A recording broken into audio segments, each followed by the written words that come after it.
my vision for Powder Springs, and I'll end with this, is to go from a bedroom to bourgeoning community, from bedroom to bourgeoning.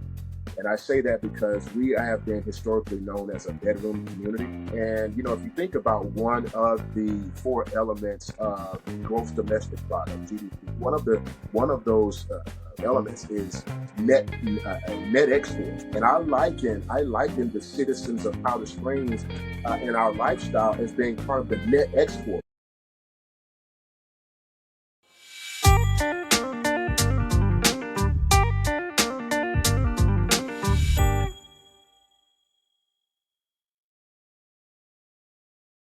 Hello, Scouts. Welcome to the Local Lookout with Rodney and Bobby. How's everybody doing? Doing great, Bobby, man. How's it going? I am looking forward to this episode. You have an outstanding candidate for local office, and he's going to talk about some local stuff. You know how important local, all politics is local to us on the Black Man's Roundtable podcast. So I'm looking forward to that. I'm also looking forward to your Civics 101 that you're going to do and talk about reparations, as well as your hot topic in talking about what's happening with Black women and this administration. So, Bobby, take it away, brother. Thank you. Appreciate it. So, I would like to briefly introduce our special guest today. He's someone that is also very personal to me, very good brother, very good friend. This is Mr. Raja Antone, and he is running for City Council Ward 1 in Powder Springs. So, Mr. Antone, I'll let you take the floor, sir. Well, thank you very much. I can tell you, I have been over the moon with excitement and elation, knowing that I had the opportunity to speak with you two gentlemen. Before I talk about me, I would just like to tip my hat to you guys and say thank you. Thank you for what you're doing. Thank you for your voices, for your platform, for your reach and your outreach. Thank you for availing the opportunity to me and for me to speak not so much about me, but what I think could be a value add to the citizens of Powder Springs, namely those in Ward 1. So thank you so very much. We appreciate it. Glad to have you, man. No, that's it. Just glad to have him.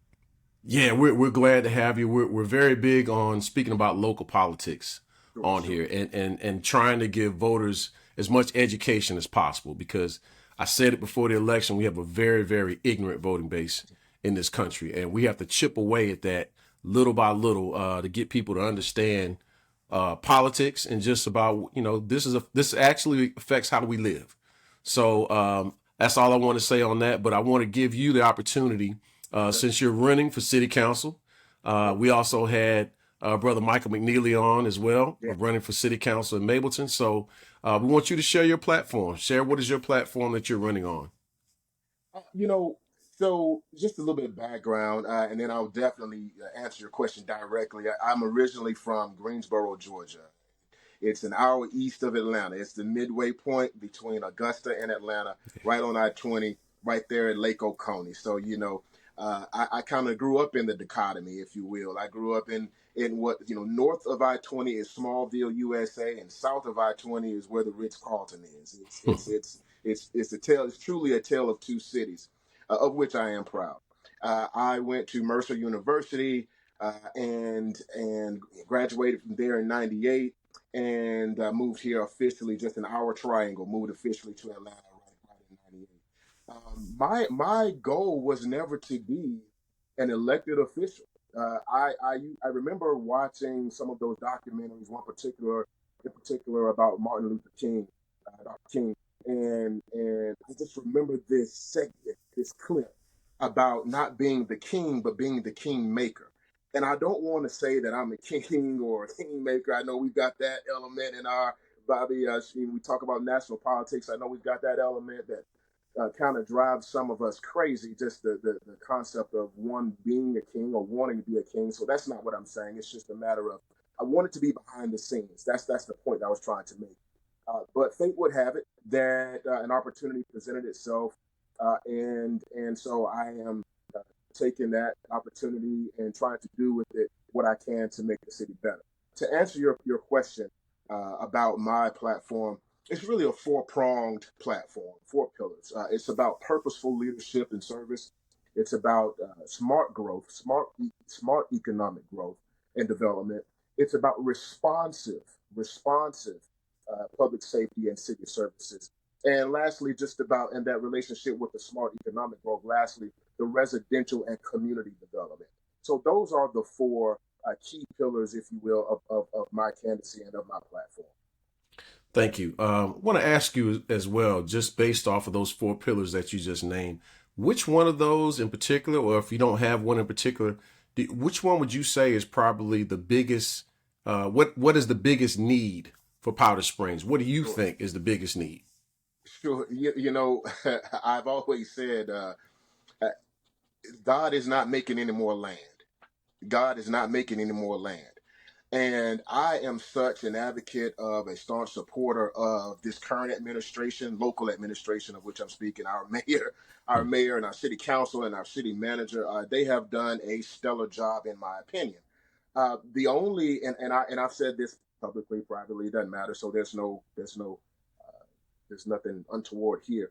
My only the nuance is that because they have had wonderful successes upon which I hope to build and continue to work collaboratively with any of those persons who are presently in that administration. The only nuance is that I'm just concerned because I know some of the challenges facing Powder Springs. One being our landlocked. We're landlocked.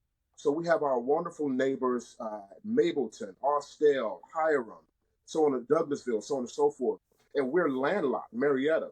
And because of that landlock, coupled with the refusal by the Georgia Department of Transportation to install, I should say, more curb cuts, that has limited the city of Powder Springs' ability to expand from a commercial perspective.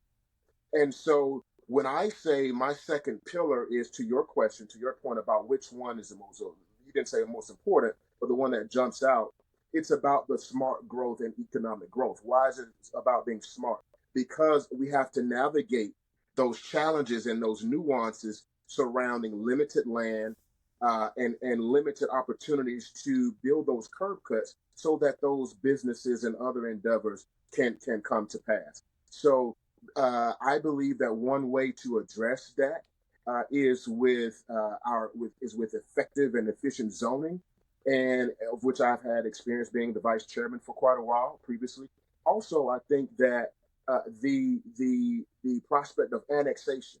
So a lot of people hear that word and they get a little scared about that, but I think that poses an opportunity to legally and smartly expand our footprint by bringing in those neighbors who live closely nearby, and offering them city services that they may not presently have, thereby expanding our tax base, expanding our land, our capacity, and opportunities for the smart growth of which I spoke. So, in a nutshell, kind of putting a bow on it, I think that the greatest challenges, or one of the greatest challenges, is commercial and economic development, but that stems from us being landlocked and some of the restrictions that the Georgia DOT has placed on us. Outstanding. I want to ask you as well, do you share or do you have any personal aspirations statewide? Because I'm listening to you. I'm biased, obviously, of course, because I know how bright and intelligent that you are.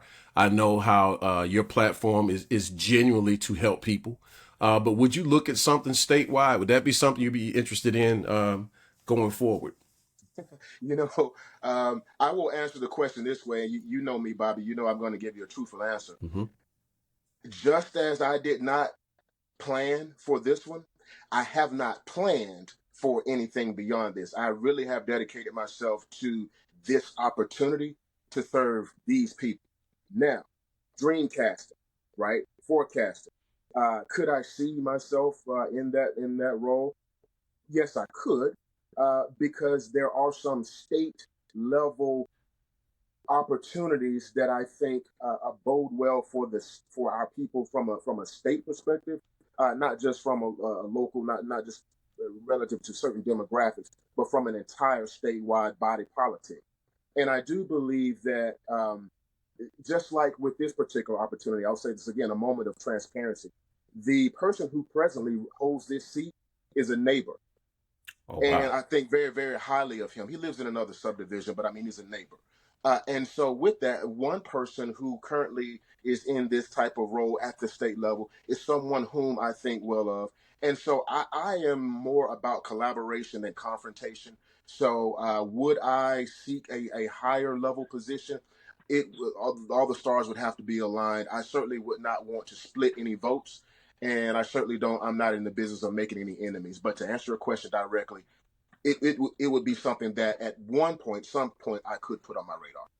Okay. And one of the reasons I asked that question, it leads into a question I wanted to ask you about. So, without getting too personal, I know you have been a big advocate about fathers' rights, Yes. single fathers' rights. And I want you to share a little bit of that. And I know, we talked about things on a local level, but I think this is something that needs to be heard along the state level. And, maybe it extends beyond that. But I wanted you to share your platform, if that's the right word to say, regarding single fathers' rights. I want you to be able to elaborate and share your thoughts and feelings on that. Let me tell you something. And again, thank you for that question. I think it's a wonderful segue, and I think it gives an opportunity for us as men and as black men, as men in the local area here to converse about that. You know, President Obama once said, "I don't." He may not have coined the phrase, but I certainly attribute it to him. He said that there is more that unites us than divides us, and I've heard that from a few other politicians since that time. Again, I don't know if he created it, but I attribute it to him. Why do I bring that statement up? It's because, irrespective of background, educational background, race, or origin, what have you, you talked about single mothers, single fathers. What I have seen is that, for example, we kind of talked a little bit about in the green room, if you will, a little bit about national politics. So one thing that President Barack Obama said, I attribute this to him. Not sure if he coined the phrase, but I certainly attribute it to him. And that was, there is more that unites us than divides us. And I say that, I bring that up as I answer your question, because when I look at the landscape nationally, and I think, for example, about our previous presidential election, one of the hot button items was about abortion rights. And I don't think, to your question about single mothers, single fathers, I don't think that enough men or women have taken the time to evaluate and do the calculus on how abortion rights or the like thereof affect men. And I know that this may upset some persons who may listen to this podcast, but to thine own self be true, right? So I have to say this is a good, because your question was about my platform and about the parenthood of it. When you take away, for example, certain rights, there is a downstream effect. So when I look at my platform on fathers' rights, if a woman does not have the freedom, if she does not have the right, if she does not have the access or the wherewithal to make a decision about her body, then what do you think that does to that man with whom she has partnered? If she doesn't have the right to do anything, then he certainly has no opportunity to even converse with her about the possibility of doing a certain thing. And if he does not even have the opportunity to converse with her about a certain thing, we have not calculated, we don't see the economic and the emotional strain it may place on that man, that potential father, because of the right that was usurped from that woman. So we have to look at, so I go back to President Obama's quote, there's more that unites us than divides us. While it may be a national issue, while it may be a woman's rights issue, we as men, we as fathers are also impacted. And so with my platform, it's called the Lead Off Foundation. I called it the Lead Off Foundation because I played baseball, and I was often the leadoff hitter. So my first girlfriend was baseball, so I called my foundation the Leadoff Foundation. And there are two pillars. One about the fight against homelessness. The other is about parental equality, primarily fathers' rights.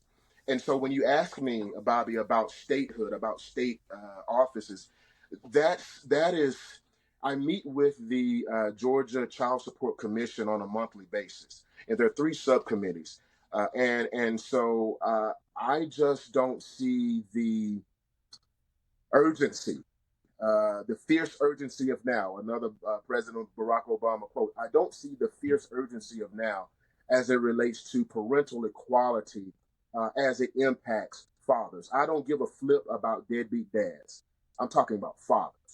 And so, from a state level, as you mentioned, as you elocuted, as you inquired, there is an opportunity for so much more to be done at the state level, because these laws, these legislations, these practices, these commonalities affect Republican men and Democrat men, and white men and black men, and white women and black women, and so on and so forth, and young and old, grandparents who have to step in, the sandwich generation, and then those younger folks. So there is a gap, a vast gap, and an opportunity to serve our the people of our state.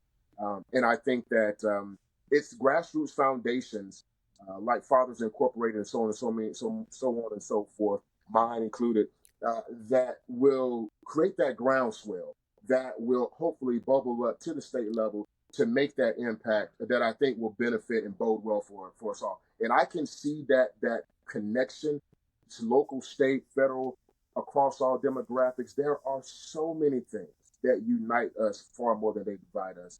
And I just hope that I can be a key cog, a value add from the perspective, from the vantage point, the prism of Powder Springs. I thank you for that elaboration. I think you provided a valuable perspective. And as you said, this cuts across colors, races, your political parties, whatever your religious beliefs may be. It cuts across all of that. And I wanted you to share that because I know several single fathers who are doing an excellent job raising their children. I know several that are in my inner circle as well. And so I've always thought that was important. And you're married, but I know from the perspective that you give just now, this was when you were a single father. Correct. And I've known several like you who are doing their absolute best to be in their children's lives and to help raise, co-parent on that child as best as possible. And I think, as you just shared, a lot of times that gets lost. And I think you gave a valuable perspective and insight to how at times the father is left out of these conversations. And like you said, we're not talking about the deadbeats. We're talking about the fathers that want to be in their children's lives and these things that are impactful towards that, raising that child. So I thank you for that perspective. If there's anything else you want to share, please do. I think you provided us some excellent content here tonight. I would just encourage everyone to, as you have done, I just want to be a force multiplier here for a moment. It is very sexy. It is very magnetic to participate in the federal elections. It's great to rally behind that one candidate and that one platform with all the millions of dollars. But your day to day is so much impacted by local government. And so I would just encourage everyone to be more mindful, be more cognizant of policies, uh, legislation that affect your community, your local area, your neighborhoods, and your communities, and treat everyone. Look at everyone as a neighbor, and as opposed to an enemy. And you've heard the statement, be the change you wish to see. And there's so many different ways that one can do that. Getting involved in Little League and getting involved in your local churches and becoming a part of auxiliary organizations, and so on and so forth. And I just would encourage everyone, if you live in Powder Springs, spread the word. If you don't live in Powder Springs, spread the word. Let them know that there's a guy out there by the name of Raja Antone who's proud of where he's from and proud of where he is. And I just want to just continue to build upon the successes, the great successes of our current local administration. I love Mayor Al Thurman and the city council. I absolutely love the city manager, Pam Connor. They've just done a stellar job. And I just want to take that baton and infuse some of the nuances and some of the ideas and ideals that I have and just try to make Powder Springs. My vision for Powder Springs, and I'll end with this, is to go from a bedroom to bourgeoning community, from bedroom to bourgeoning. And I say that because we have been historically known as a bedroom community. And, you know, if you think about one of the four elements of gross domestic product, GDP, one of the one of those elements is net exports. And I liken the citizens of Powder Springs and our lifestyle as being part of the net export. Why? Because we take so much of our disposable income, so much of our tax dollars, we take them outside our borders. We take them to Hiram. We take them to Powder to Marietta. We go to Kennesaw. We go to Austell. We go to Douglasville. Why? Because the opportunities to dine and shop and lounge and party, what have you, they don't exist at the capacity at which we would desire. So our net export, we are the net export. We take our talents and our dollars and we export them to other municipalities, enlarging their coffers. When I just would like to see us do more or do what we can. I want to just what we can to bring those dollars and those talents back into our city limits. And so, again, my vision is to go from bedroom to bourgeoning. And I just want to thank you guys for this opportunity. I've enjoyed it, and just keep doing what you're doing, and would love to talk about local, state, and federal, national politics with you at any other time. So thank you so very much. Well, we certainly appreciate you being with us today. And I want to say this, a disclaimer as we wrap this up, and Rod, I'm going to throw it to you if you have anything you want to ask. I just want to share, as we mentioned before, Raja Antone is also a brother of Kappa Alpha Psi Fraternity Incorporated. However, his opinions as well as mine, these are our own. These are our opinions. These are our thoughts, our actions. We do not represent the fraternity's thoughts on anything. It's totally separate, but I just want to make sure I share that. So, Ryan, is there anything else that you want to ask Mr. Antone? Absolutely. There's a couple of things, Bobby, that he brought up, man, that I think that I really want to see him kind of hone in on, because I know that he has a very, very in tune, very, very smart constituency there. And so one of the things you talked about is Raja, you did talk about the local politics, and you hit it right on, because that's exactly what I was going to ask you. I think you kind of covered everything with that.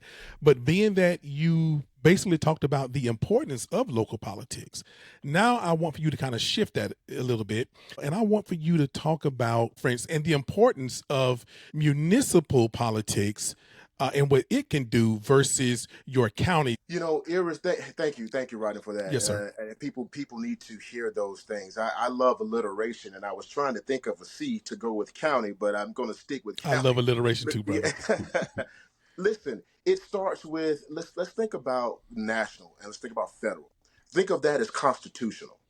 Think about county as just county, because I can't think of another C right now. And think about local as community. And so, irrespective of whether it's Donald Trump or it's Barack Obama or George H.W. Bush or W. Bush, or if it's Bill Clinton, whomever, they don't set millage rates. They don't set rates about sanitation. They don't do code enforcement. These are things that you have to deal with every day. They don't deal with whether or not your police department is staffed 24/7. They don't. So you have to understand that it is a three-pronged approach. You know, I talked a while ago about annexation, right? Well, there are many persons who live in the county. They live in unincorporated Powder Springs, but they don't live in Powder Springs, the city limits of Powder Springs. Mm-hmm. So while they may vote, as you mentioned, Rodney, for the county, well, some of those services that they get are privatized. Yes. their sanitation pickup may be privatized. If they were, and that's another, you don't, hey, I'm a Democrat, and make no bones about it, I'm a very proud Democrat, but I believe in capitalism. I'm a capitalist, right? Yeah. and the marketplace being such that it is, in a capitalistic society, those, what you may pay for a private vendor or a private proprietor may be a little bit different from what you may pay from, as you stated, a government-sponsored, municipality-driven type of service. And so the value add of incorporating those persons from the county or the unincorporated portion of that municipality or that region may far outweigh any extra assessment. Some people want to use the word taxes, what have you, but it may far outweigh the benefits, may far outweigh the burden, if you will, of having not become in. So it's important to, if you do live in the city politics, if you do live in the city limits, it's important because your vote, especially in smaller cities like Powder Springs, because you're talking about a smaller body, and so the gravity of your vote weighs considerably more, mathematically speaking, than perhaps a huge metropolis like in LA or Chicago or in Atlanta, Atlanta proper, or New York. So it's very important to understand that there are certain services, and rights, if you will, things that are for privileges that are afforded to us at different levels of government. And so you can't, just as you can't, just eat carbs all the time. You need to have some fruits and some veggies and some protein. You can't just vote in the national elections. You need to, for a full, steady diet, to be healthy, to be socioeconomically healthy, right? You need to eat all tiers of that diet, and all those tiers of that diet include and start with your local politics. Thank you for that, sir. I just want to make sure that the people, in Powder Springs understand the importance of that municipality, of the city of Powder Springs. And I think what I'm hearing in summary, Raja, is that I tell people all the time, and we talk about it a lot on here, that all politics is local. All politics is local. All politics is local. And you can't get much local than municipal, right? Even the county, even with your county commissioners and all of that stuff. Now, what those people are going to vote on is probably going to affect you next month. I tell people what they vote on out there in DC, it could be 3 years before they ever affect you, locally, about what the Congress is voting on, the House and the Senate. Okay. Also, even the state, right here in the state house of Georgia, what they vote on could hit you 6 months down the road. What the county vote on can hit you one month down the road. But what Councilman Antone of Ward 1, right, what he vote on Wednesday could hit you in the head on Friday. That's right. And you need to understand that. You have city judges and stuff, so that actually, municipal judges, and so all of that stuff is very important. So, of course, we want to let people know how to get in contact with you and all of that. But people, just because you voted in your county elections is not the same for your city council. One other thing I wanted, Bobby, before we let me just add yes, this sir. real quick, because I made a slight mistake. I do want to correct myself, because I had county on my brain, but really it's more that is still local in the scope of the grand scope of things. I should have said, because again, county was just on my mind, but I should have just gone from the federal to the state to the local and just incorporated the county with the local. But nevertheless, there still are implications between the city and the county. Listen, you ask the people in the city of Atlanta, or who work at the city of Atlanta, about the relationship with Fulton County. Yeah. That's right. So there's still it still matters. You still got to have a fight. Right. And Raja, you've proven, which is what I'm going right into next, because the city and the county can sometimes get in some heated situations. Okay. And so either way, a lot of times the county may win, because they cover more people and that kind of thing. So you still need that fighter, and you have shown that you are a fighter. Everything you've talked about on this platform so far has been about a fighter. And so I just wanted to say one last thing, Bobby, and that is that when Raja talked about how Powder Springs is landlocked, if you will, by these bigger cities around it. And he talked about the willingness to be able to not only work with those people, those other surrounding areas, but also to get what he needs to get for Powder Springs. Right. Okay, so that's why I say, Raja, it worked. It worked itself right into it, because what I want for the people to know is that what it sounds like we got here, Bobby, is a fighter, somebody who is landlocked, okay, by all of these much bigger, well, at least bigger cities. Some of them are much bigger cities around Powder Springs, and they want for you to keep coming to Atlanta. They want for you to keep coming to Douglasville or wherever. They want you to keep coming to all these other places, and it's like they don't want to work with Raja if they don't have to. But no, you sound like someone, and I want you to just close this out with this before we turn it back over to Bobby. You've already hit on it, but I want you to hit on it one more time before you're ready to leave out of here. And that is, I love the way you talked about Powder Springs being landlocked. I never thought about that. And all of these larger cities around it, and how you are not only willing, but able to work with them to bring home to Powder Springs what the citizens of the city of Powder Springs need.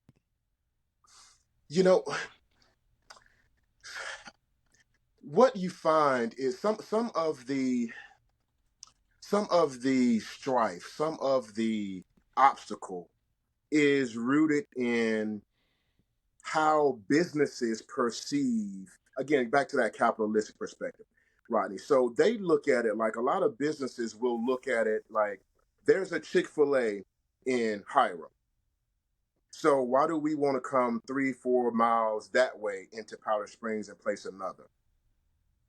If they place, however, so our retort would be, well, go farther east, go farther north towards the Marriott to the east-west connector. For example, I'm using this as an example. Right. So let's go farther east, farther west, farther north into Powder Springs. The municipality next to Powder Springs would say, well, wait a minute. We have one right here on this border, or a mile away or 2 miles away. So if Chick-fil-A were to come to your borders, your city limits, were to come to your municipality, that takes away traffic, foot traffic, car traffic from our existing establishment.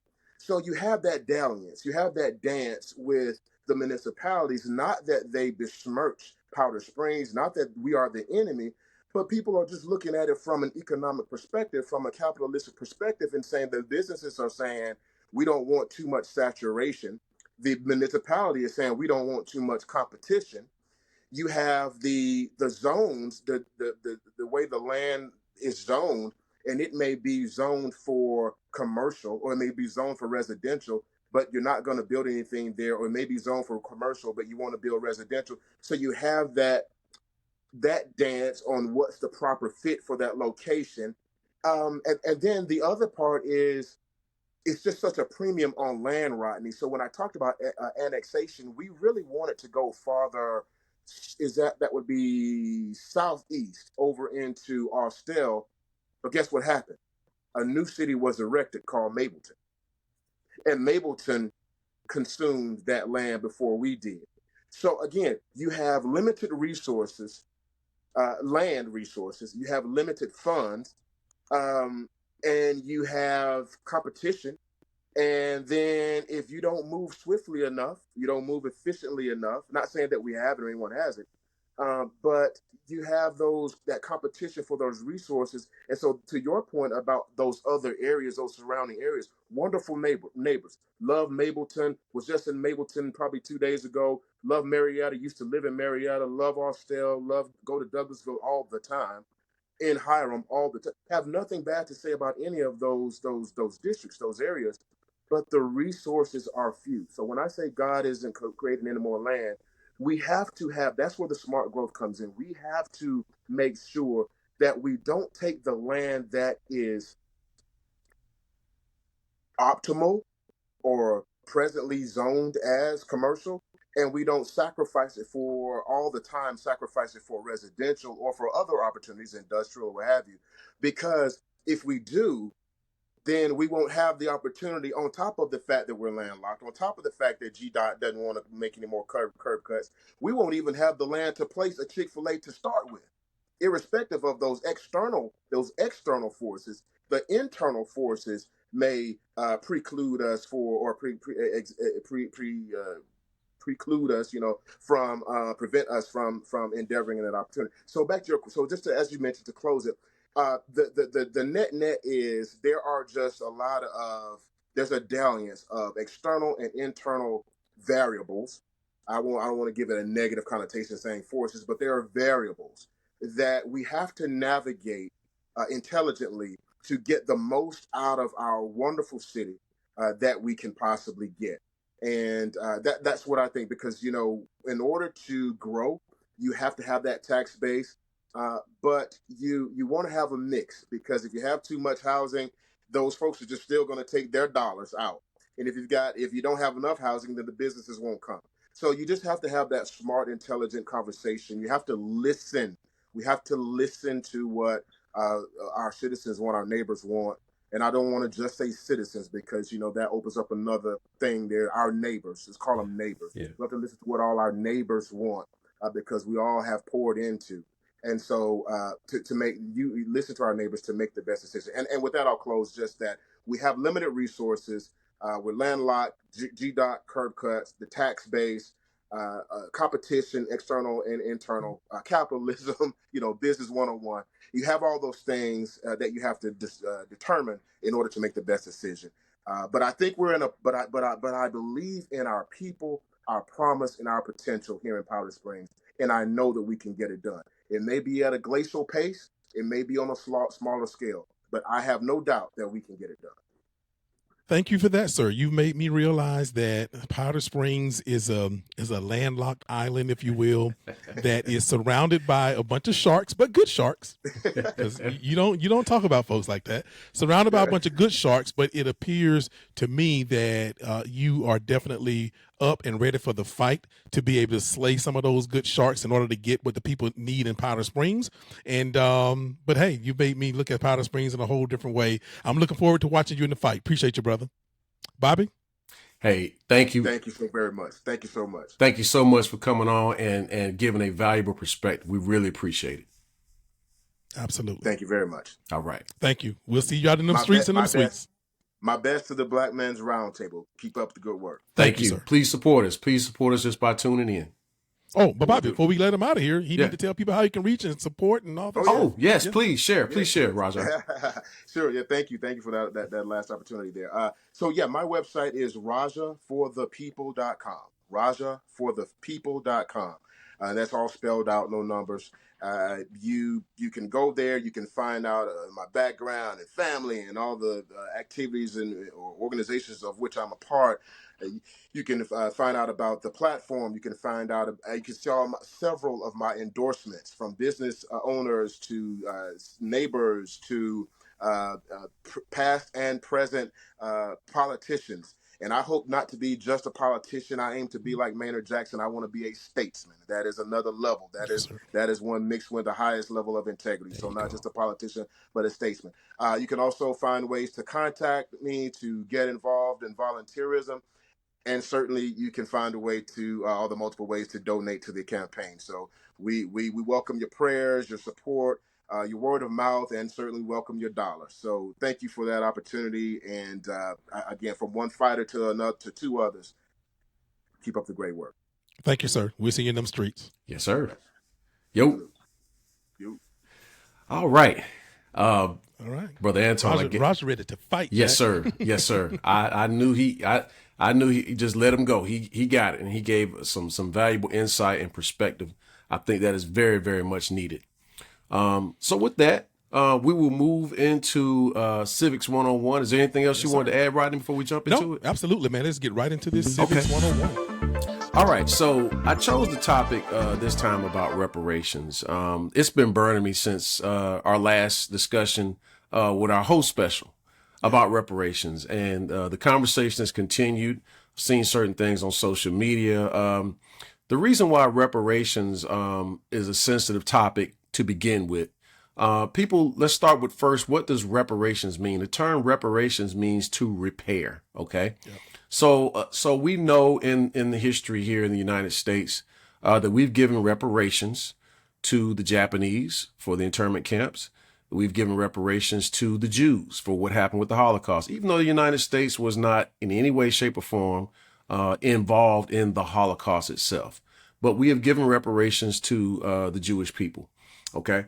I'm not here to argue about any of those two things. However, I will bring up, and I'm going to say this numerous times and express it as sincerely as I can. Am I for reparations? Absolutely. Right? If there's any group of people, anybody deserve reparations in this country, it's absolutely to us, to Black people. I have no argument against that whatsoever. However, when we talk about the implementation of it is where it gets dicey and tricky for me. You can't just yell it from the outside about we want reparations, we want it now, and then you can't define, well, what is reparations? Okay? When you say this is what you want, and knowing how you would have to obtain it, if we're talking about from the government being able to approve reparations, notice I haven't said money, but when we're talking about reparations in general, you have to define what it is that you say that you want. And I think a lot of it, the reason why some people fail, some of us, I think, fail to actually define it is because, as I mentioned before, it's the lack of love of self, the lack of love for our own people. I'm still disturbed from the things that I heard during the election about Vice President Kamala Harris. It just bothered me to my core every time someone would say, well, she's Indian. They never, some of them, the ones that were arguing this, they acted as though her father's seed didn't matter. We are on this platform as two Black men. And I actually had said something to someone on social media about that one time who was making that same, accusation about her not really being Black. And I said, so you're telling me a Black man's seed doesn't matter? And she says, no, I'm not saying that. I said, yes, you did. Because think about it. If you're telling me that a Black man can father a child, no matter what the race of the female, if you're telling me that seed from a Black man doesn't matter, you are emasculating Black men. You're saying that the seed that you planted, it don't count. Who else does this? Why do we do this to ourselves? Why do we talk about some type of Black purification test? This is just like the paper bag test all over again. Why do we subject ourselves to that? As we mentioned before, we know that the Irish, were mistreated when they came here. The Italians were mistreated when they came here. But if you want to name other countries that are in Europe, i.e., whether it be Germany, whether it be Finland, Sweden, Denmark, any number of quote unquote primarily Caucasian countries, right? Once they're here, other than a language barrier or maybe speaking with an accent, but once they're here, they are absorbed as just simply being Caucasian, white, right? In the United States. That's what it is, because they know the numbers will add up on their side for the most part, right? But we here don't understand, some of us don't seem to understand, like, how did we get here? How do you not, if you look at the big perspective of it, this is why they are attacking things that they consider to be quote unquote woke. And I've talked about this before. They've dirtied the word up as to being something negative. They did the same thing with Black Lives Matter. They did the same thing with CRT, right? So this is their attack line, right? And when I say they, I'm talking about anybody that's against it, all right? This is their attack line against it. It's to keep you from understanding and knowing your true history. This has been going on since slavery times. Didn't want us to read. It was against the law. They created laws that we could not read, okay? So we've come a long way since then. But we have those because, again, our education system is set up where they don't want to teach you a history. So we as Black people, we have to decide that we want to learn it for ourselves. Go learn it for ourselves. If they're not going to teach it, there's no excuse to go out and try to learn from it. Pick up a book. Get off social media. Quit spending all your time on social media and listen to what somebody said on a podcast like we're doing here, okay? But where that's all you do to get your information. I'm not going to spit anything out here that I haven't at least try to educate myself on and read for myself, all right? Don't just go by what some talking head said. Do some fact checking. Actually read. So here's some things I made sure I want to bring out here I had to write it down just to make sure I get the numbers right and the perspective that people can understand. Okay. The transatlantic slave trade. This is just some brief information. We're just going to solely focus on the transatlantic slave trade from Africa here to the United States, because some of this transatlantic slave trade also was up towards Portugal, okay, and Spain, all right, and Britain, of course. Let's just focus on the voyage from Africa up here through the United States. So many of us don't understand. Approximately 10 to 12 million slaves transported across the Atlantic to, let me express this with full-throated, to the Caribbean, Brazil, and the Americas. I'm stressing the Caribbean because just use your common sense and look at how many dark-skinned brothers and sisters we have in the Caribbean: Jamaica, Haiti, the Dominican Republic, Cuba, Puerto Rico. There are plenty of other, Barbados, Trinidad and Tobago, right? Why do you think that there are so many black brothers and sisters in these areas? Because this is the same route to the Americas. Don't you know more black slaves were dropped off in the Caribbean than ever reached the United States? And we here in America, I hear black Americans talking as though, well, they don't count. What you mean they don't count? Most of us don't even know who your great grandparents are or your great great grandparents are, because you haven't done a lineage, an ancestry, a history to understand that your ancestry traces to Africa. And these same brothers and sisters that are in the Caribbean, they ain't no different than what reached here to the United States. And at times when I hear us talk about this stuff, we're only focusing on black Americans from slavery, and don't you realize that this is spread out? And I said also about Brazil. Okay, when I said the Americas, that's why I said the Americas, right? Brazil was heavily populated with slaves back during Bobby, those days. I gotta just break in here 1 second when you Yes, said sir. Brazil, because Brazil is the largest outside of the continent of Africa. When we're talking about the African diaspora, Brazil has more black people that look like you and me, than any other place outside of the continent. Go ahead. Yeah. Brother. Oh, absolutely. And please interject. I appreciate that. And so many of us, I'm baffled at times when we get in these inane arguments about this, right? I've seen the argument about, well, what about someone that has that, as they use the term, biracial or half black? What about black isn't enough for you? If you were talking about determining if you could talk about reparations, and we start saying who should get it, which is why I say it's not going to happen. I do not look for a cash payment from the government. I'm not looking for that, because I know that's not going to happen. We're going to sit around and argue about, well, who gets it and who doesn't, right? I don't care. And to those that have fathered children, or to those black mothers who may have had a father outside of the race, right? To those black fathers who have fathered children that are outside of the race, it doesn't matter to me. This is not my fight. It doesn't matter. What matters to me is that seed is black in this discussion, okay? But we're sitting around arguing about, well, who should get it and who don't, and you don't even understand, like, the same ancestry is sitting in the Caribbean and in Brazil. It's still there.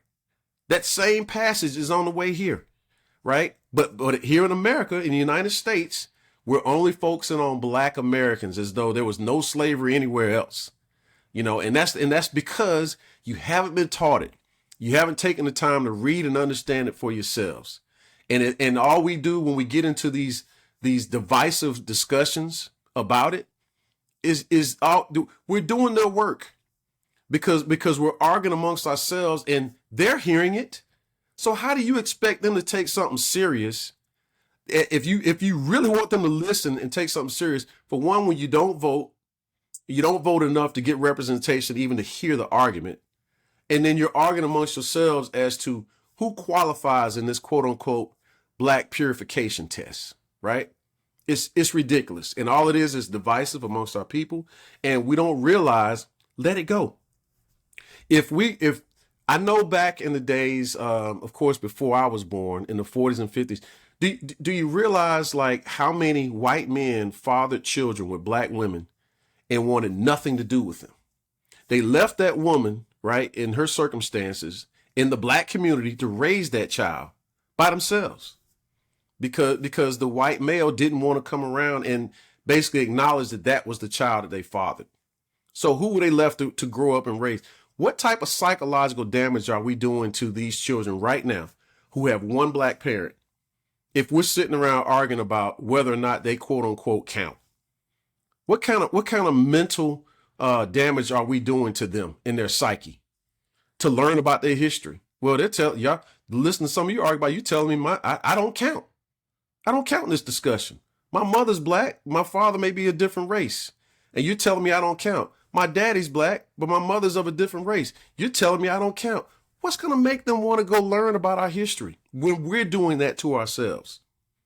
It's so devastating. It's so aggravating to me that we even have to have this discussion because people don't understand. If you don't read and understand how this divisiveness is exactly what they want. They don't want you ever to realize and discover how great we have been in our history. You know, when we were the ones that, you know, we talk about arts and sciences and mathematics. This is all in our history of us doing this first, right? But if you're arguing about whether or not they count because of one parent being different of a different race, you're killing it. But here's the hypocrisy of it all, though. Think about this. These are people that have one black parent. I just want to name some people, some celebrities real quick. Halle Berry, Tiger Woods. It's a long list. There's no way I can run through. Just to give people some idea. Halle Berry, Tiger Woods, Bob Marley, President Obama, Boris Kojo, Shamar Moore, Patrick Mahomes, Naomi Osaka, Jasmine Guy, Mariah Carey, Alicia Keys, The Rock, J. Cole, Lisa Bonet, Lenny Kravitz, her, Derek Jeter, Carmelo Anthony. The list goes on and on and on and on and on, right? My dad told me when I was young, we've all heard the song, Say It Loud, I'm Black and I'm Proud. James Brown had that hit song. That song was about the whole Black is Beautiful movement. That was around the time that he made that song. So he wanted you to be proud of your race, right? We're struggling, but be proud. Hold your head up. But we get into these discussions, man, and it's like, I just wish we would just stop. I hate colorism. I absolutely hate colorism. I don't care from the lightest to the darkest. Do you love yourself? Do you love black people? I have light-skinned black family members on both sides of my family. I have dark-skinned family members on both sides of my family. Same thing with my wife.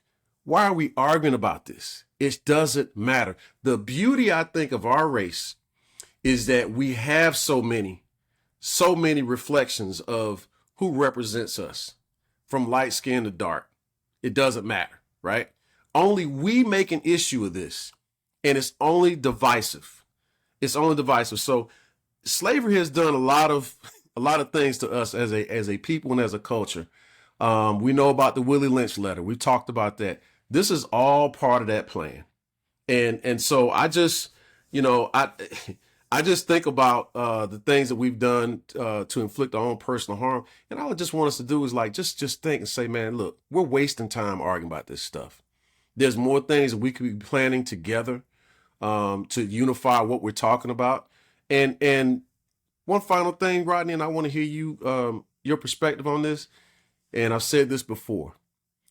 Don't wait until a Democrat is in office to talk about reparations. The only time the loudest talkers want to talk about it is when a Democrat is in office. You should be doing the same thing right now. Do I think anything will be accomplished or done under this administration? Absolutely not. But that's the point. You're only going to bring it up when a Democrat is in power. It shouldn't matter which party is in power if you want it to be taken serious. Otherwise, it's just noise. So until we're really ready to unify behind something like reparations and have a real discussion about it, I don't want to hear from those. I know we're going to hear the foundational. The other groups that we're talking about, right? Yeah. And to me, it's like we can have a discussion, but when we start trying to parse up, what's really black and what's not, I don't. I'm out. I'm out. If one parent doesn't have enough pride in you to say, yes, this person is black, then we don't have a discussion. I have nothing else to talk about in that regard. Yeah. A lot of stuff there, Bobby. And so I actually think that we should make the most noise about reparations when we have an anti-black president in the White House. That's when I think we should make the most noise, because you know what it does? It proves the point even more. Even though nothing may get done because they are so anti-black, it'll make it easier for the next president who may be pro-black. You know what I'm saying? Because we're strictly talking about blackness when we're talking about reparations right now. And also the other thing is, you talked about us chopping it up, chopping the racist, chopping black down to the lowest denominator. And I know it's about so that way you feel you're going to get more money or something like that. Because like you said, reparations shouldn't even be all about money. Exactly. But how weird is that? So for the people that try to chop out all of these people that you name, or people that look like them, some of these people, these individuals that you name, well, we know that the ADOS and the Foundational Black, the FBAs want to kind of kick these people, out and say they're not foundational. So I guess they just ignoring what the white, and we talk about it here a lot, that race is a made up construct, but it's so ingrained that we have to say it. So what about the white person, the white people who made up the whole thing about the one drop rule? But that don't even make sense. You're saying that what's one you named, Bobby, one of the people you named? Which one? When you were naming, I named several. Just name one of them. Barack Obama. Barack Obama, yeah. Okay. So you're saying that Barack Obama isn't black enough or isn't foundational enough because he has a white mother from, I believe, Kansas, and a black father from Kenya. Africa. Yeah. Yeah. And so therefore he's not a foundational African American. How then do you explain when the enslavers, the colonizers way back when, said the one drop rule? I think he has one drop. But anyway, I digress on that. Now, what I will say is that the first people to receive reparations in this country were the enslavers. You're right. I admit, yes. Absolutely. Right. The slave owners were the first. The slave owners were the first to receive reparations. And what were they prepared for? For the having loss of to slaves. give up the loss of their property. The loss of their property. So now for all the black people who are trying to chop us up, that's what you're arguing. If you think about it, the first people to get it were the enslavers. And also the first government agency to start chopping us up. And we bought off into it. When I say we, I'm not necessarily talking about African Americans, but we bought off into it was the United States Census Bureau. It's black, it's white. Then all of a sudden it's Hispanic, it's non-Hispanic, white. Look, the only thing that, Bobby, a lot of people who want to move as far away from blackness as they can, they were happy about those categories. Let's just say what it is, brother. They were happy that, you know what? And the census knew because they watch you. Yeah. They knew that you are darker than me and Bobby combined or whatever, right? I don't know if you can combine, however that works. But yet you were glad to put, and they know that you would be happy to check any box that didn't say African American. Yeah. Yeah. And you fail for the okie doke. Yep. You fail for the okie doke with the United States Census, because the United States Census knows, that bureau knows, that if you just simply put their made up construct, which is black and white, their numbers are going to disappear. Because you don't have a choice. Now you have to check black or white. So Bobby, they did that because there were a lot of people that look like you and me. They may have an accent or whatever. They were glad to check anything other than African American or black. And we just have to just say that. And then the other thing, Bobby, is like you talk about the money situation. And so the reason a lot of these groups, these black groups, whether it's American descendants of slavery, or whether it's foundational Black Americans, you see, they want to chop us up and divide us up because they feel that it will be more money. Again, this is just my synopsis of it, right? My synopsis of it is that, you know what? If we just delete and start erasing what foundational Blackness means, then that would be more money for us. No, you know what that means? Just like you are chopping up the people, they are chopping up the money. Mm-hmm. If they only going to give you, if it was money, if they only going to give you 3%, they're going to give you 3% of 300 or 3% of 3 million or whatever the deal might be. They are not. But here's the thing. Stop looking at it that way. Right. Stop looking at it that way, because at the end of the day, Bobby, at the end of the day, they have enough resources to repair each and every one of us. Mm-hmm. Each and every one of us. And the only people by this whole made up construct of race, by this whole, like you said, Bobby, you can't stand it, which is colorism. They made that up. Yes. They made up colorism. There was nobody saw you as light or dark or anything like that. Mm-hmm. But the only people that benefit from colorism are the very, very rich Caucasian men at the top of everything. They are the one getting rich off of your ignorance. Yep. And you know what? One final thing on this is when we're arguing about this stuff, because by the way, I've said I don't expect a cash payment. That has never been my angle in terms of reparations. There are other things you can do, i.e., whether it be free college tuition for our children, 0% business loan to get started, land. There's so many other things.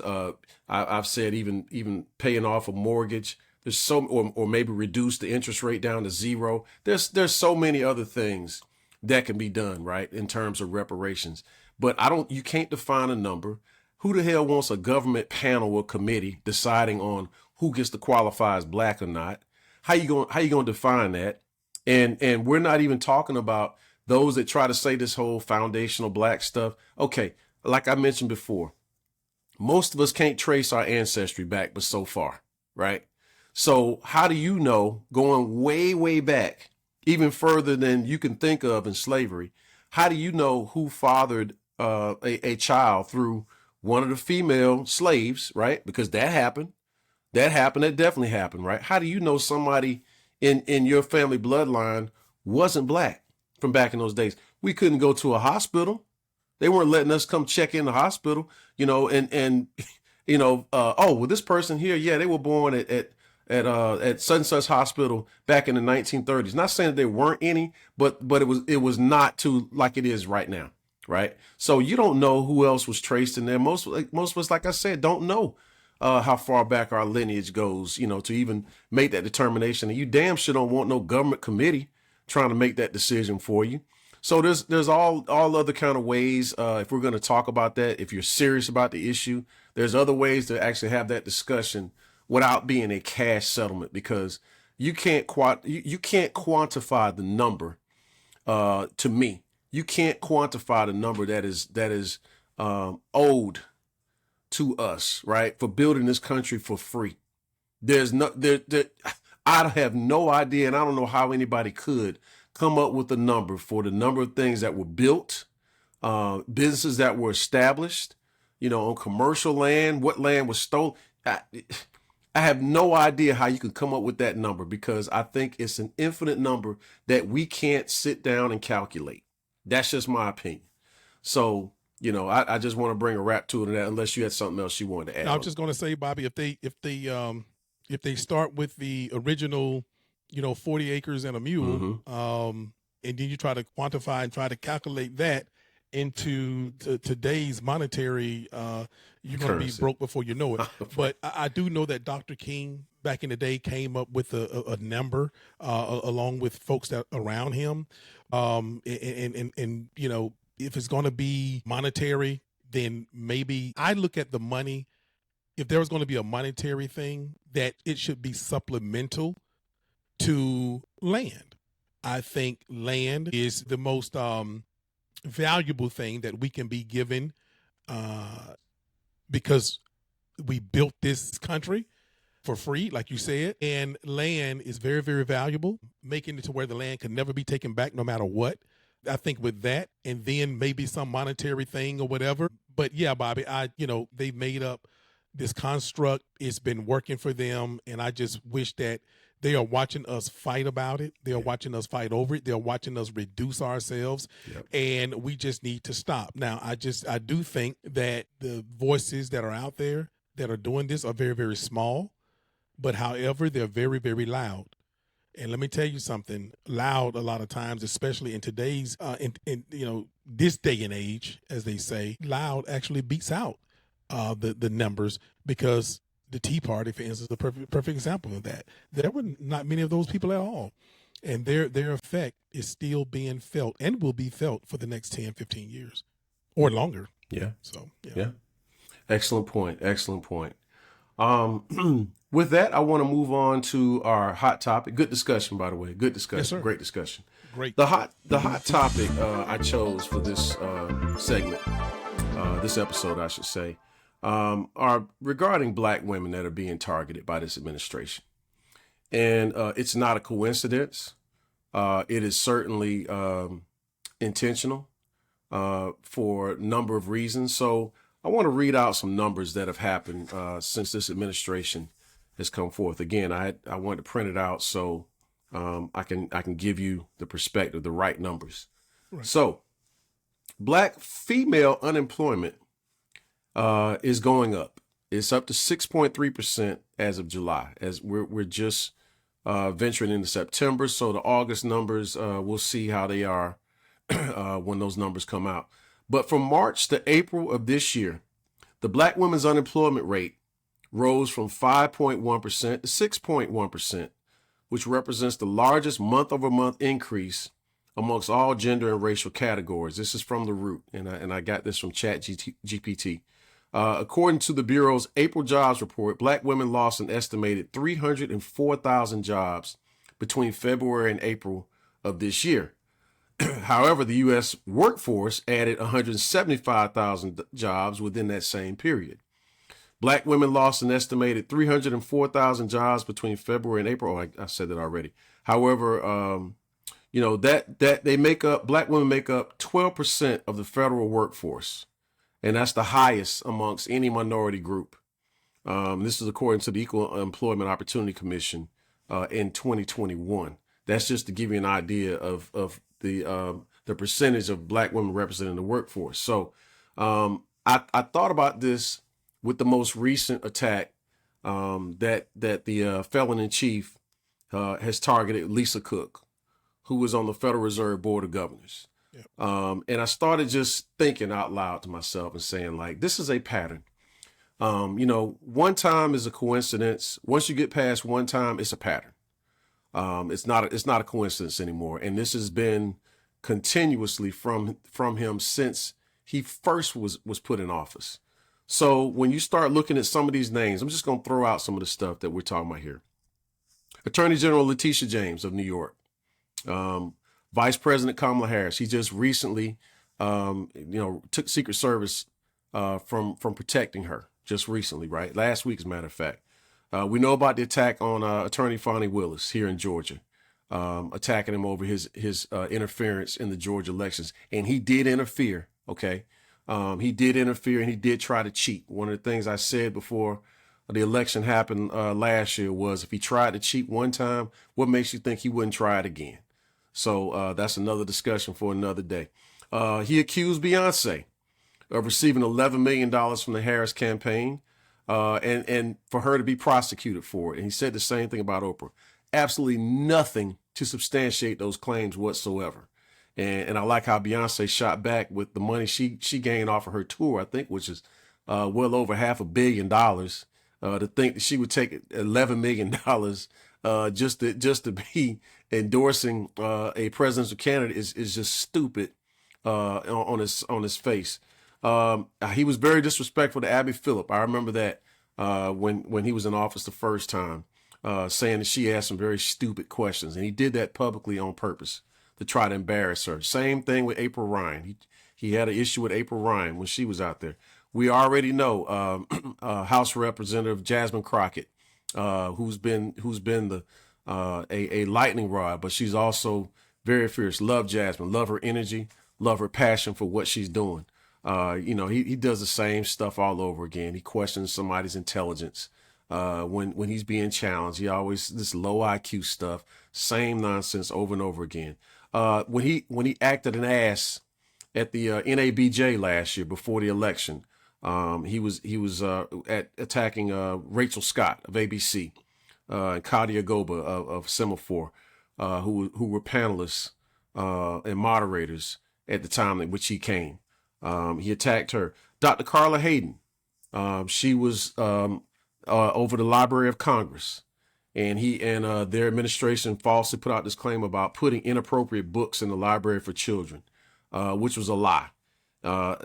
Just to give you this disclaimer, thousands of new books are added daily. Children cannot access books in the library. So most people don't even understand what the Library of Congress is. It's a research library, and books are used only on the premises by members of the public. Anyone 16 and older may use the collections. So I just wanted to throw out those names that he's deliberately attacked, trying to undermine them, trying to lessen their power, so to speak. And I've seen that mentality carry over locally. Now, and I knew this was going to happen. We all knew this. This doesn't surprise us at all. But if you notice something, one thing I have noticed, he's not going to critique Harris Faulkner of Fox News. Don't even get me started with her. But one woman, if you want to notice, one woman he has stayed away from critiquing is First Lady Michelle Obama. I don't think he wants that smoke at all. But I have noticed that he stays away from criticizing the First Lady. And I always laugh when I think about First Lady Michelle Obama, about his wife plagiarizing her speech from the DNC. That to me is still hilarious on his face. But there's a deliberate target amongst black women. And as we know, with Doge and them firing so many federal employees, and I just told you the percentage of black women that make up those federal employees that were have been laid off or were working for the government. This is deliberately targeted. And until we speak out more about it, he's just going to keep doing it. I'm not saying the more that we speak is going to stop him, but it's just to note and say, we see what you're doing. We see exactly what you're doing. And it needs to be called out. And these are the things that the Democratic Party needs to jump on. These are things that they need to speak up more about. You see how black women are being targeted. You think that because 92% of them voted against him, that he's not deliberately targeting them? Do the numbers, do the math. It's intentional.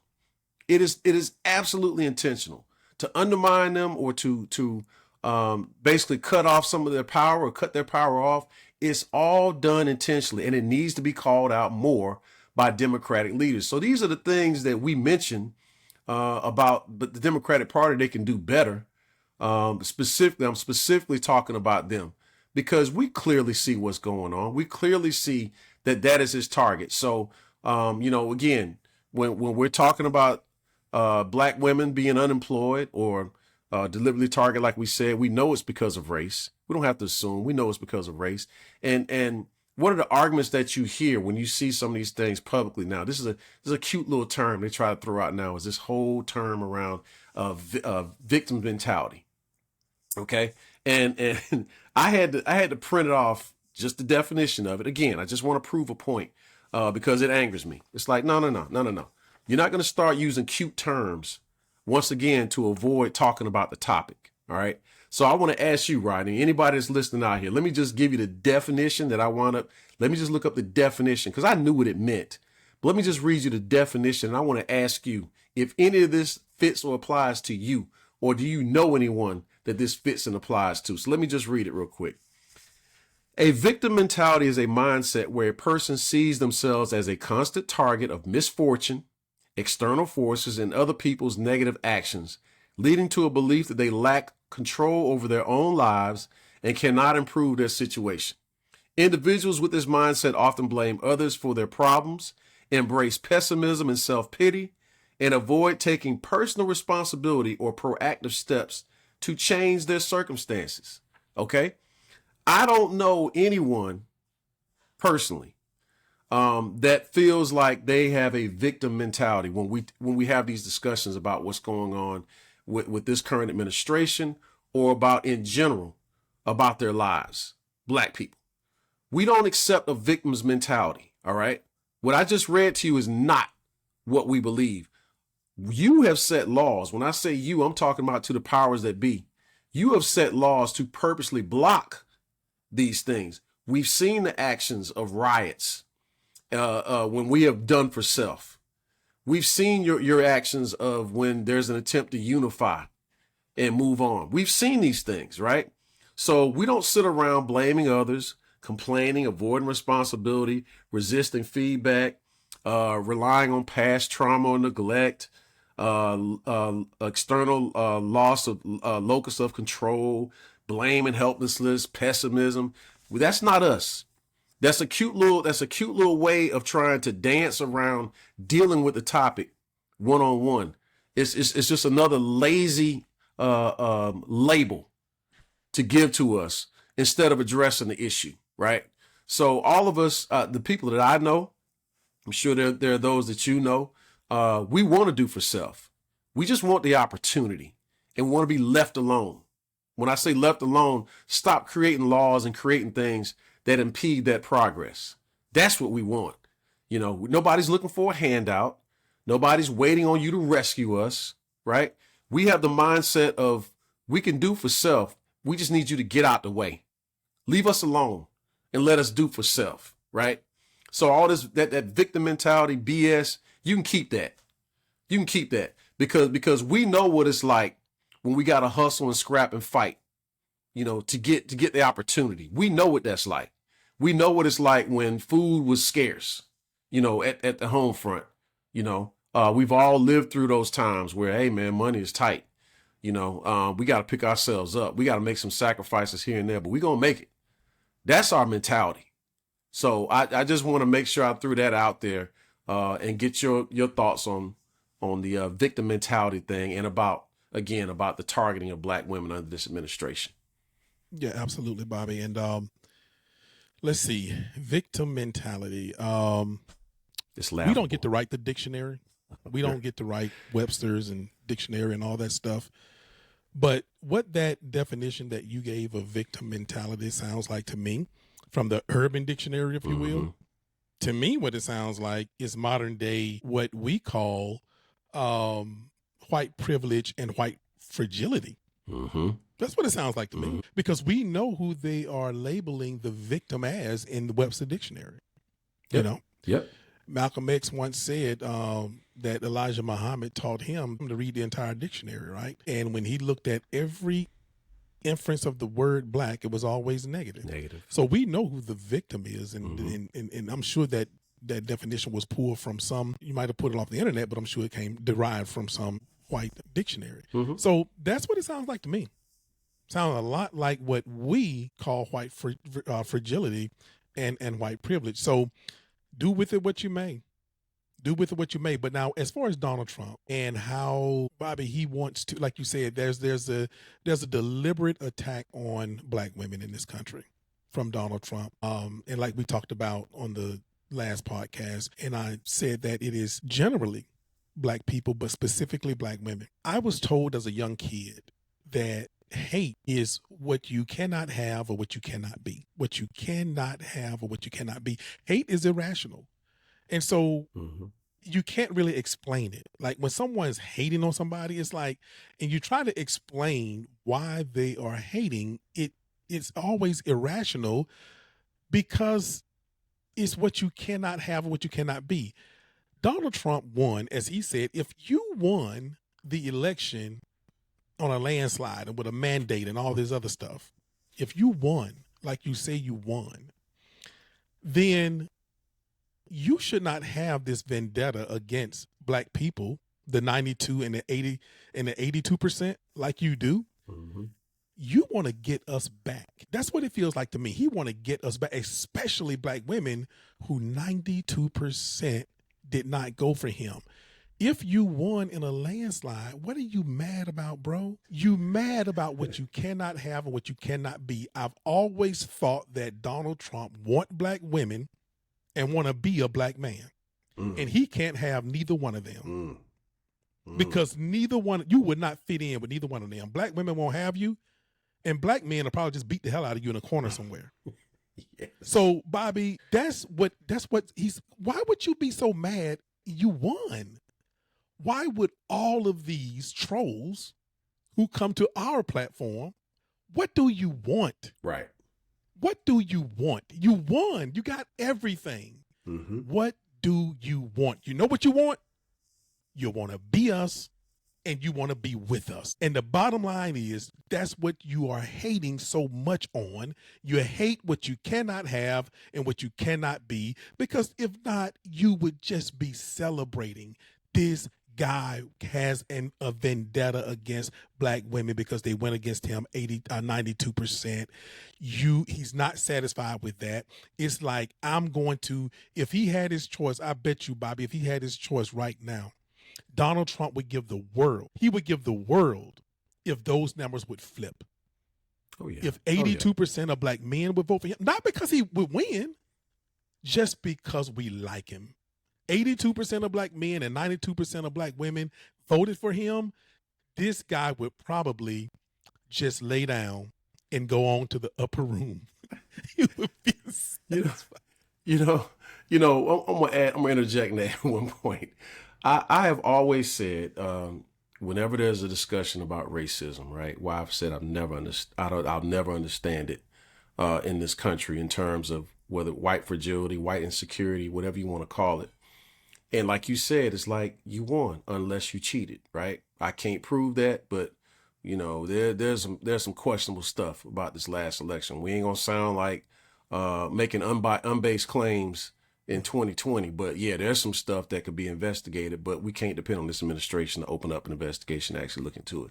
But the one thing I will say is, whenever there's a discussion about what it is that you're so fragile about, what are you so insecure about, you run the government, you run the court systems, you run entertainment, Hollywood, you run sports, you run all of the arts, you run the education system, you run everything, right?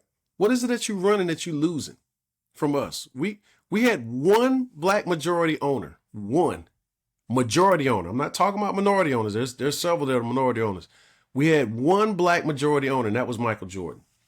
And he sold his team, sold the Charlotte Hornets. So you're running everything. What are you so insecure about?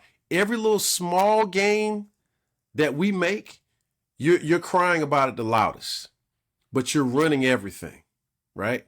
So when we're talking about judges, the executive branch, like I said, education, entertainment, sports, you name it, you're running it. You're running it. So what is it that I've never understood the insecurity about us, and by the way, we're the second minority. We're not the first minority in this country. We are the second minority. So though, Bobby, what we are? Yes. We are the first and the only minority, that is truly what they're insecure about. Yes. And that is America's original sin. Absolutely. That is what the insecurity is about. You want us to, Bobby, how I'm sure you've heard the notion where when someone owe you money and they can't pay you back, right? So they turn around and make it seem like you owe them money. Right. Like they're mad at you. Right. It's like, wait a minute, don't I supposed to be mad at you? Yeah. That's what they want. It's for us to apologize to them, right? For their sin. And so there can be 10 minorities, if you call it that. I hate using it. But if there could be 10 people of color, okay, that pushes us down to number 11 as far as the number of minorities in this country. We can rank out of the top 10. It'll always be about us. Yep. Because of the original sin. That's right. Bobby, if you went over somebody's house, or if you live with somebody and you just constantly stealing from them and taking from them, and you living in their house, and you living there for 5 years, the entire 5 years that you are in those people's house, you are looking over your shoulders, brother, because you are stealing and you are taking from those people, and you're never going to be comfortable in their house because you're taking from them. And even if you leave their house and you come back just to visit them, you're constantly looking over your shoulders because you know what you did. You know what you did to those people. You stole from their house, and they were just being kind to you. Yeah. And letting you stay with them until you get back on your feet and you were taken from them. That is the situation. That's where the insecurity at, Bobby. And like I said, brother, we can have 10 so-called minorities ahead of us, and it'll always be about those Africans that you took from their homeland and stripped them of everything. And the bottom line is, I was also told as a little boy that everybody is born with a conscience. And I want to believe that even Donald Trump has one. And when you lay down and go to sleep or whatever, that conscience is going to hit you. And I just think that part of them want to just get rid of us so that we can just forget about them. But at the end of the day, so goes black people, so goes this country. Yeah. And they know it. Yeah, yeah. Now, I don't know if that agent of chaos, that felon in chief, I don't know if he has a conscience. I don't know. I don't know. Yeah. You can give him that benefit of the doubt. Bobby, I just said the other day, I'm like, God, I just want to believe the older people so bad. I want to believe something who are now some of our ancestors. I want to believe them so bad, but man, I question it. But anyway, man, good. Well, I am. This was a good episode. I think, if I don't say so myself, I think we got a lot of things that we referenced afterward, tied into what Mr. Antone said earlier, especially when he was talking about land. I know, land is infinite. There's only a finite amount. That's the word I want to use. There's only a finite amount of land on this earth. They ain't reproducing. Most of this planet is made up of water. That's why land is so precious. So, yes, the topic of land is always a big deal. I know we talked about that when we got into the reparations discussion. So I just want to make sure I make that point. But at any rate, you have anything else? No, brother, you can close it out. Well, I want to invite everyone to catch up with Local Lookout with Rodney and Bobby the first Thursday of every month at 7 p.m. Eastern Standard Time. And we had a great topic here today, great show, great guest. And we asked again that you would support us, follow us on Facebook, on YouTube, on Spotify, any of your podcast channels that you want to look for us on, and give us a like, give us a shout out. So until the next time, we'll be on the lookout. Thank you again for listening. Peace, Bobby. Hey, family. If you like what you saw, visit our website at blackmansroundtable.com for more information or to check out more content. Until next time, we'll see you in them suites and them streets. Peace.